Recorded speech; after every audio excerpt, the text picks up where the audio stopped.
to the situation in Libya. On the floor, members considering a small business bill. Debate will continue tonight, up to 10 votes coming on Thursday. Live coverage now of the U.S. Senate on C-SPAN 2. About the importance of passing the reauthorization of the Small Business Innovation Research Program. And I think it's important because our future economic prosperity depends on whether this country can continue to be a leader in science and innovation. We can't compete with India and China for those low-wage manufacturing jobs. That's really not the future of America. Our future is to be the global leader in science and technology. America makes the best, most innovative products and services, and that ingenuity and excellence is our chief economic strength as a nation. Now, as a former small business owner, I know that it's business and not government that creates jobs. But I also know that government has a critical role to play in fostering a positive business climate. I believe there are a few things we need to do to unleash the innovative spirit that's so alive and well throughout this country and particularly in my home state of New Hampshire. But to maintain the creative dominance that's allowed us to lead the world in innovation, we do need to enact a long-term reauthorization of the Small Business Innovation Research Program, or the SBIR program. SBIR is not just a typical grant program. Under the SBIR program, a small business is able to compete for research that federal agencies need to accomplish their missions, agencies like the Department of Defense. Small businesses employ about 1/3 of America's scientists and engineers and produce more patents than large businesses and universities. And yet, small business receives only about 4% of federal research and development dollars. SBIR ensures that small business gets a tiny fraction of existing federal research dollars. Now, in the last few months, as we've been talking about the SBIR program and the Small Business and Entrepreneurship Committee, on which I serve, I've had the chance to visit a number of New Hampshire companies that are doing cutting-edge research and are growing their businesses because of the SBIR program. This research has allowed them to develop new products and customers and to hire new workers. And I want to talk specifically about one of those companies because they have such a great story. It's a company called Airex, and it's in Somersworth, New Hampshire. Their story shows just how the SBIR program encourages innovation and creates jobs. When I visited Airex, I got a chance to see some of the impressive technologies that the company has developed. Airex specializes in electromagnetic motors and components, or as they explained to me, their motors don't go around and round, they go back and forth. Its employees design and produce everything from motors used to make Apple's iPad to gyroscopic coils that are used to stabilize the artillery system on Abrams tanks. So a wide divergence of products. In the past decade, Airex has more than doubled its revenues and its workforce, largely because of the products that it developed with the support of the SBIR program. Jim Sedgwick, who is the president of Airex, told me that SBIR was critically important for the development of the products that enabled the company to add several good-paying jobs in New Hampshire. Now, for example, Airex was able to compete for and win a grant to do research for the Air Force on materials needed for strategic missile defense. In order to conduct the research, Airex had to develop a new electromagnetic motor. Since the motor that Airex developed had tremendous commercial potential, Airex secured a patent. Now that motor is used in the production process for the Apple iPad. And as you can imagine, sales for that motor have increased dramatically in recent years as the iPad has become so popular. The same is true for several other products that Airex developed with the help of SBIR. Airex products continue to be in high demand, not just here in America, but across the world. Exports now account for 30% of Airex's revenues, so they're a great story on the export front, too. Airex told me that its biggest export products, are the ones that were developed with the support of the SBIR program. If we're going to outcompete and out-innovate the rest of the world, we need to encourage the kind of innovation that has made ERIC so successful, and SBIR was integral to making ERIC's success a reality. That's why SBIR must continue to be an important part of our strategy for staying competitive in the 21st century. And ERIC is just one of many New Hampshire small businesses that have successfully competed for SBIR funding in the 28 years that the program has been in existence. All across New Hampshire, small businesses that otherwise wouldn't be able to compete for federal R&D funding have won competitive grants to advance technology and science and create good jobs. In just the last 2 years, New Hampshire firms have won 80 SBIR awards. In fact, despite its small size, although it's a little bigger than Delaware, as the President knows, New Hampshire is ranked 22nd in the nation for total grants awarded through the Department of Defense since SBIR began. So, Mr. President, I know you know this, that we need to focus on smart ways to create jobs and stay competitive. We all know that small firms are where the jobs are created in the U.S., and we know that the future of the American economy rests with innovation. The SBIR program must be one important part of our overall strategy to encourage the innovation that will keep the American economy strong through the 21st century. So I'm pleased to be here to support this program, and I encourage all of our colleagues to join me in supporting this important program. Thank you very much, Mr. President. I note the absence of a quorum. Clerk will call the roll. Mr. Vago.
Mr. Alexander.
Mr. President, Senator from Oklahoma. ask the quorum call be dispensed with. Without objection. I understand we're under unanimous consent for 10 minutes, and I'd like unanimous consent for 20 minutes. Without objection. Thank you.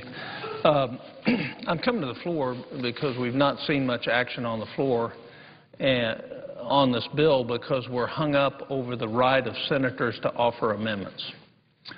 The Senate works best when we have a free and open process of offering amendments. And one of the amendments in particular that I was going to offer on the blending requirements for ethanol, I plan not to offer at this time. I've made that known to the majority leader, but have still not been able to get an agreement to offer other amendments. Our country's in a pickle, and I have $20 billion worth of cuts that under the vast majority of the people in the Senate would vote for. Yet can't get those amendments up because people don't want to take the difficult votes. And I understand that. Senator Reid has been more than gracious in working with me. I understand his problem. But the problems are a lot bigger than the problems in the Senate. The problems facing our country are tremendous. They're not only tremendous, they're also urgent. And here we have a small business bill. We're trying to create jobs, but one of the ways we create jobs is making sure we're not sending money out of here that doesn't create jobs. And so I come to the floor somewhat worried about our process and not critical of Senator Reid in any way. I wouldn't have his job. Being the majority leader is the toughest job in Washington. But it is somewhat worrisome and yet amusing that we won't take a vote to eliminate unemployment payments to millionaires. I mean, that's amazing to me. We can save $20 million starting tomorrow by quit making unemployment check payments to people who make $1 million a year through their investments, but they're unemployed. I mean, $20 million. We could do that. We could put a garnishee on the $1 billion that's owed by Senate employees and federal employees in back taxes that's already been adjudicated that they haven't paid. But we can't get an amendment up to do that. Isn't that strange? That here we're running a $1.67 trillion deficit, and we can't go about solving our problems $1 billion at a time to get rid of that? We can't have the right to offer an amendment to that? Or the fact that the GAO 3 weeks ago issued a report on duplication, and according to my calculations, there's at least $100 billion in savings in that. I have an amendment that will save us $5 billion over the rest of this year on the easiest part of elimination to carry out. Can't get that amendment up. We can't vote on it. We can't do the things that will start getting us out of the problems. Even though I've withdrawn the amendment on ethanol that's so controversial, still can't get them up. Covered bridges, $8.5 million. It's a good thing to do if we had money. But old bridges that are of historical significance, we shouldn't be spending $8.5 million on right now because we're borrowing the money to do it. An amendment to identify and disclose every federal program. One of the things the GAO report said is it would be very helpful to the GAO if every department would give every year a list of all their programs. There's only one government agency that does that today, and it's the Department of Education. The rest of them don't know all their programs. Isn't that interesting? They don't even know their programs. And yet we can't get an amendment up that will help us solve some of the problems with duplication and inefficiencies. So I come to the floor tonight to say, what is the deal? You know, this is the Senate. You're expected to make tough votes. If you want to continue to pay millionaires unemployment, then vote against it. But don't keep an amendment from coming to the floor that saves us $1 million. If you think federal employees shouldn't pay their back taxes, then vote against it. But we could collect $1 billion. $1 billion that we wouldn't have to borrow. Vote against it, but don't block the amendments from coming up. I have an amendment. I understand it's controversial. I don't think there's a role anymore for us funding the Corporation for Public Broadcasting to the tune of $500 million a year. You may not like it, you may not agree with it, but vote against it. Don't say you can't have an amendment, because what goes around comes around. And we don't want to get into the dysfunctional state that because somebody can't have an amendment, somebody else isn't going to have an amendment. And that's what we're going to degrade into. And it won't be because we won't want to vote on them. And so what happens is the Senate gets paralyzed. So the unfortunate thing is I have $20 billion worth of cuts that we can make. And yet we're not allowed, under Senate tradition, to offer an amendment. Even though the most controversial one, I've said, okay, I won't offer at this time. And yet, can't offer an amendment. To me, I think that tells the American people what they already know. Is that we don't care about what the real problems are. We care about the politics. And we no longer have the pleasure or the time to worry about political outcomes. We need to be worrying about what the outcome is of the future of this country.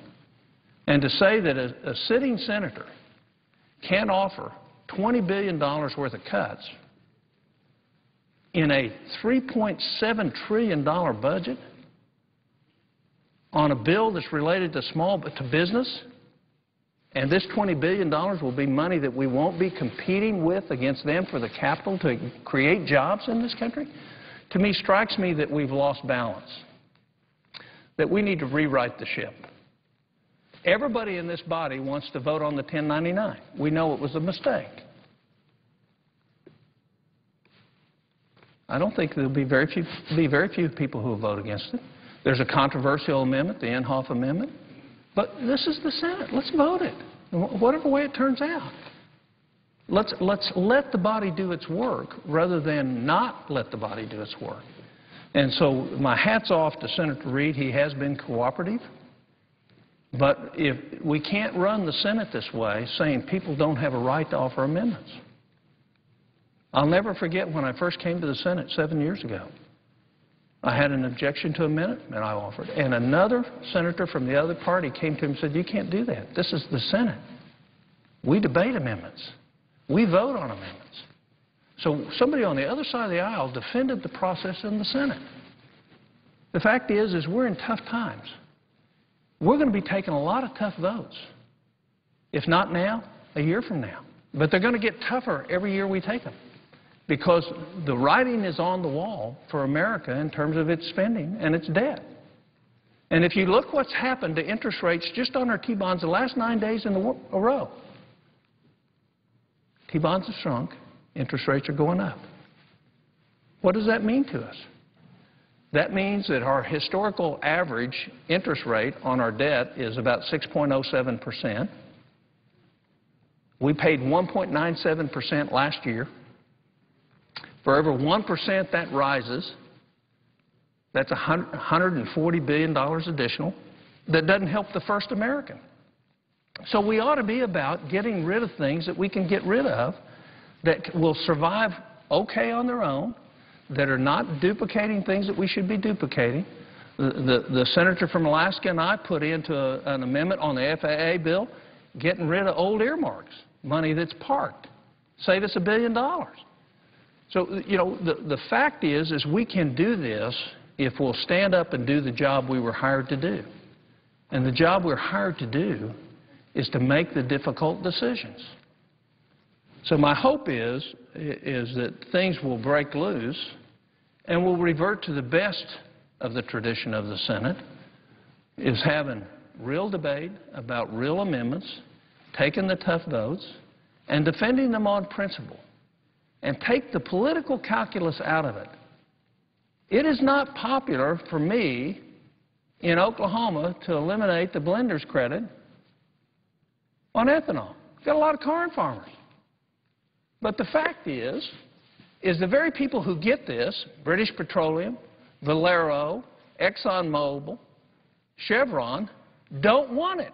I've got a letter from them saying they don't want the blender's credit. That's who gets it. Only 16% of the ethanol is produced by farmer cooperative ethanol plants. 84% is not. It's produced by the big boys. And they're saying they don't want it. So Why don't we save $5 billion between now and the end of the year? Because we're going to borrow 47% of it. Why would we do that to our children? So I relented on that. We'll vote on it. I'll have to have a 67-vote threshold to do it, but we're going to vote on it. The Senator Reid knows we're eventually going to vote on it. So we ought to be about being grown up and going back to the best traditions of the Senate and taking the tough votes. Our country's in tough times. Families are having tough times. Why would we want to duck making tough decisions?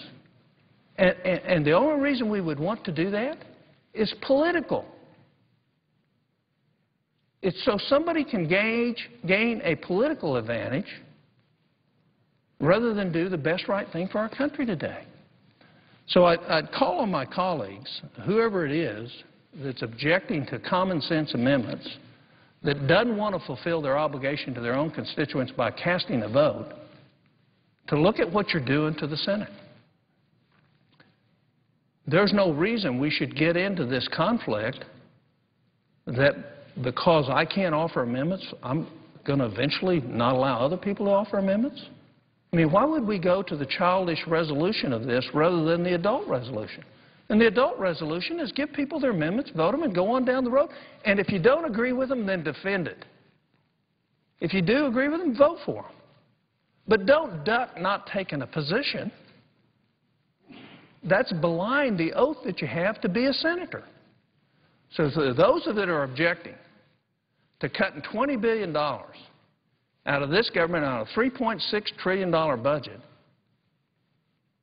wake up. You're going to be cutting this money in the next 2 years. Whether you cut it today or tomorrow, it's coming. Let's do it now, because every day we do it earlier saves us money. But it also preserves and enhances the future for our kids. So I won't harp on this other than to say I'm really disappointed because we had started this year out pretty well in terms of going to amendments. Both leaders have worked hard to make sure that that can happen. And now that we have tough votes, people want to revert to childish behavior and really not honor the reason they were sent here in the first place. You know, not voting on something is the chicken's way out. It's the coward's way out. Voting on something and defending your vote is honorable. You don't have to agree with me, but don't say you can't have an amendment and you can't have a vote. Because I assure you, I know the parliamentary procedures to get a vote on every amendment that I'll ever offer. We will get votes on these amendments. So the question is if you're trying to duck it and not having a vote on an amendment because you don't like the political choices, you're going to get it voted anyway. So why degrade the Senate into childish behavior because you want to duck a vote? We're not going to duck these votes. We're going to have them. I promise you, we're going to have every one of these votes eventually. And I'm talking over a short period of time. Or we're not going to do anything. We're going to live up to the tradition of the Senate, or we're not going to function at all. With that, I yield the floor.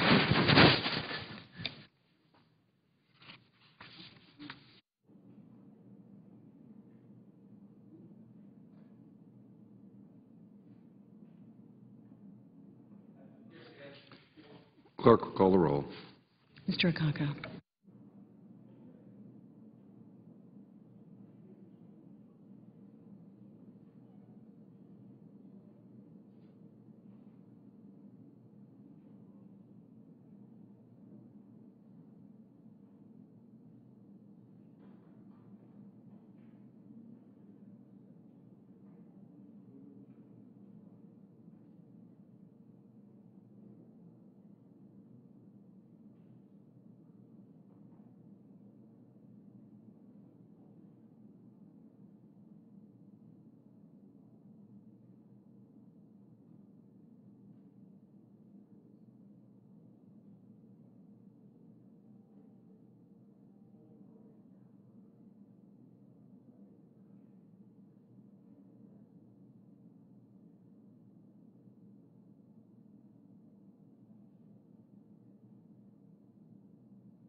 President, I ask unanimous consent that further proceedings on the quorum call be suspended and that by Without unanimous objection. consent be allowed to engage in a colloquy with the senator from Oklahoma. Without objection. Senator of Arizona. I just had a couple of questions for the senator from Oklahoma. My understanding is that he seeks to have an amendment considered that would eliminate the subsidies, which are $4 billion. Well, we don't seek to eliminate any subsidies. We seek to eliminate a blender's credit that the very people who receive the credit do not want. And it's How much is that? $4.9 billion between now and the end of the year. $4.9 billion. And the recipients themselves want it reversed. Yeah, we have a letter from the refining, and I actually have it here, and I'll introduce it to the record if we need to, that says they don't want it, they don't need it. And so if the recipients of this government largesse would want it eliminated, then what is the basis, if I may ask, of the opposition to the amendment? Well, I think I can clarify it, is we're doing it abruptly rather than over a period of time and not allowing people to plan for the elimination of this, is the arguments I hear. And the fact is this is just one of the series of things that we do for ethanol. And I'm not going after ethanol. I'm going after saving money for our country that is being spent that doesn't.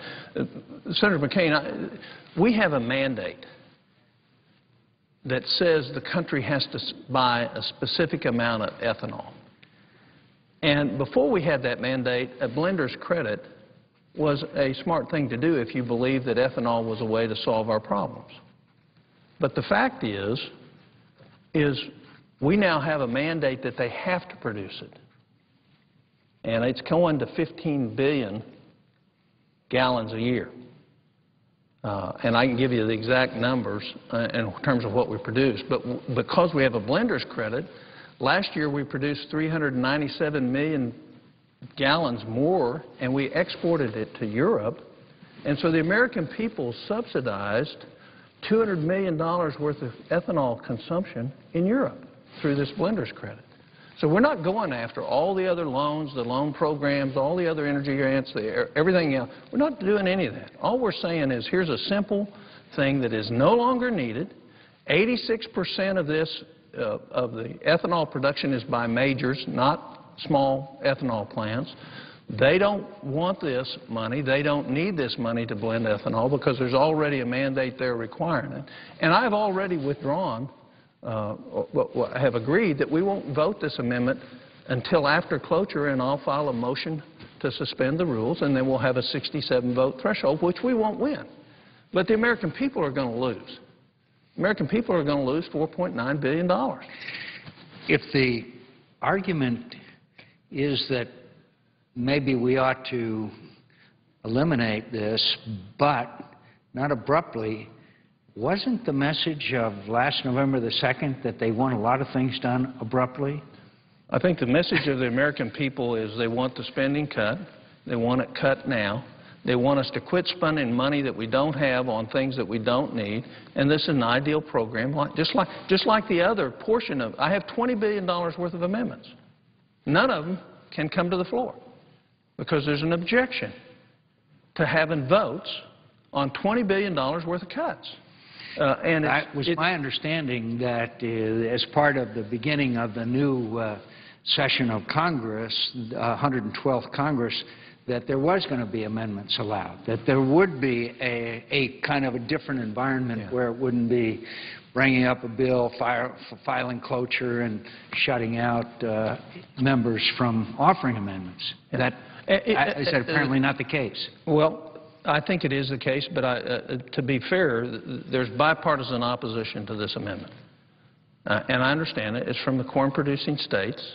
They're worried that this might have an effect on ethanol production and corn prices. Actually, the GAO, or the CBO, estimates that the maximum impact of this amendment on the price of corn will be less than 35 cents a bushel.